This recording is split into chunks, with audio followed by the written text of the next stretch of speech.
Hey, boys and girls, this book is called Robin to the Rescue, the Batman movie.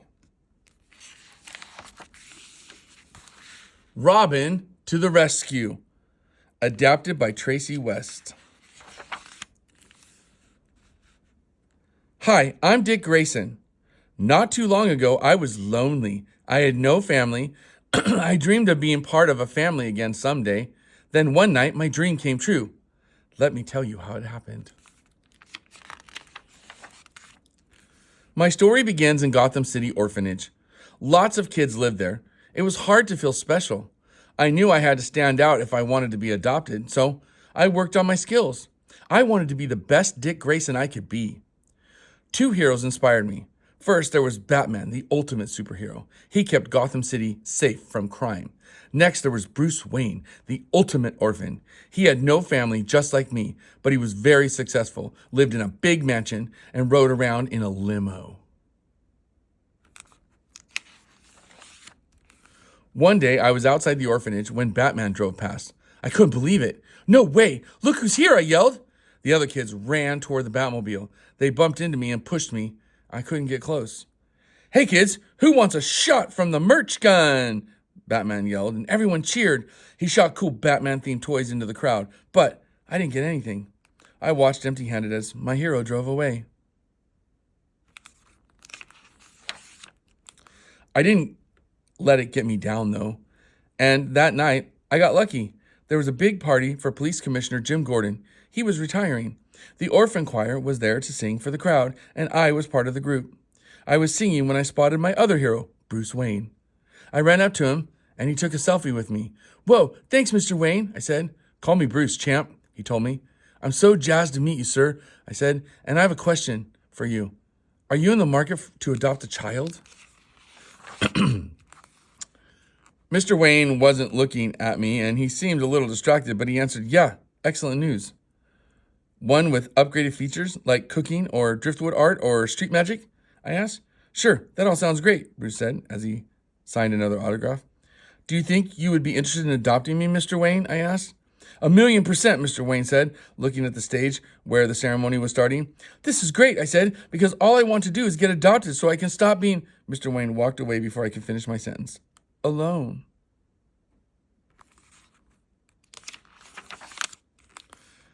I know that Mr. Wayne walked away from me, but I didn't let it get me down. After all, he did say that he would adopt me. I wasn't going to let my chance to get adopted slip by, so I went outside and looked for Mr. Wayne's butler, Alfred. Alfred believed me, and he let me ride in the Wayne limo. That was swell. I think Alfred helped me because he knew that deep down Bruce Wayne missed his family, and he wanted Bruce to have a family again. Alfred drove me to Wayne Manor. It was the fanciest place I'd ever seen, and now it was my home. I ran through the hallways exploring every room. When I went into the library, something amazing happened. I touched a bookcase, and the whole thing swung open. There was a fire pole behind it, and I slid down the pole. When I landed, I was in the underground headquarters. I looked around and saw Batman's vehicles, Batman's crime-fighting tools. Then, when it hit me, I was inside the Batcave. Don't touch that, a voice said, and I turned around. Batman was there.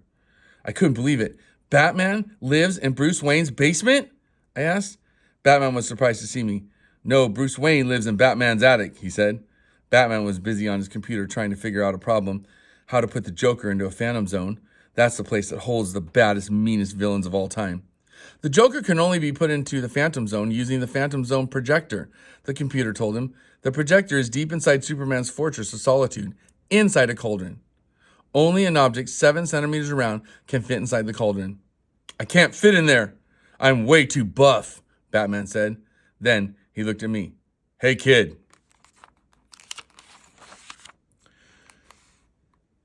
You're nimble, right? He asked me. Yes, I said. And small? He asked. Very, I said. And quiet? He asked. When I desire to be, I whispered. Great, Batman said. Follow me. Then Batman walked into a room with all his costumes and gear, preparing mission gear. The Batcave, computer said. I couldn't believe my eyes. Do I get a costume too? I asked. Seeing all the costumes got me excited. I didn't wait for Batman to answer. I started trying them on. The computer named me as I wore them. The Mariachi, Glambat, Claude Rain. No, Batman said. Then I spotted a cool costume called Reggae Man. I had a red shirt with green sleeves, red boots, a yellow cape, and green pants. The pants were kind of tight, so I ripped them off. Luckily, I was wearing green shorts. Now, I'm free. Now, I'm moving.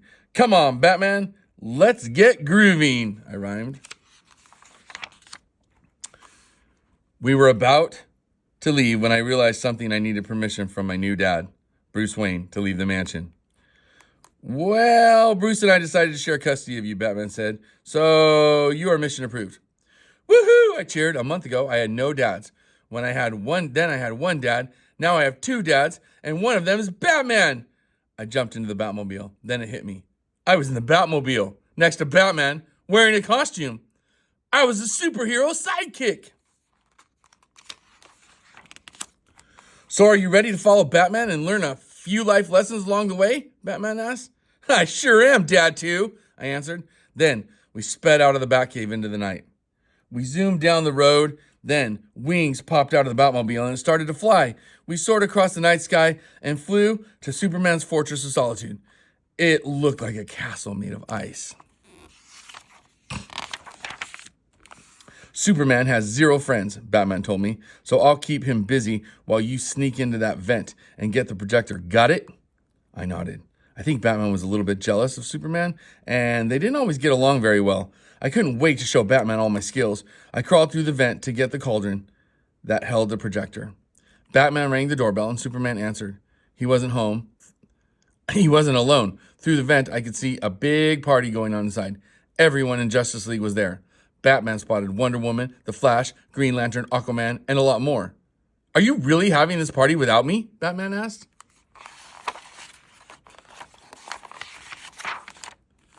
The Justice League members all looked away from Batman. It was pretty awkward. I guess there must have been a mistake with the email, Superman answered. I felt bad for my new Batman dad. I think it hurt his feelings that he wasn't invited, and maybe he realized he should work on his teamwork skills, but we were on a mission, and it was good that the place was so crowded. I reached the tunnel leading to the Phantom Zone projector, but it was blocked by lasers. Batman snuck away to help me, and nobody even noticed. Batman fixed it so the lasers went dead. Now, do everything I say. Jump, he instructed. Okay, I said. Batman and I worked as a team as I flipped, dodged, and somersaulted my way through the razor-sharp jaws of death. After that, I had to leap through rings of fire without getting burned. Finally, I reached the cauldron and found the Phantom Zone projector. I grabbed it and met Batman outside. Here you go, Dad, I said. How'd I do? Watching you out there, it made me feel so proud.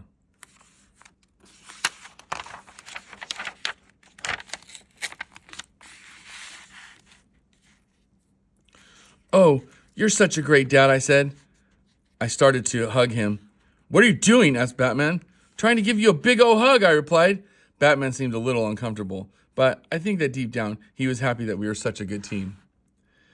We jumped into the Batwing, and I felt really happy. My days of being alone were over. Now I had a family, I was a superhero sidekick, too, and I couldn't wait to have more adventures with Batman. Robin to the Rescue, a Lego book. I hope you loved it.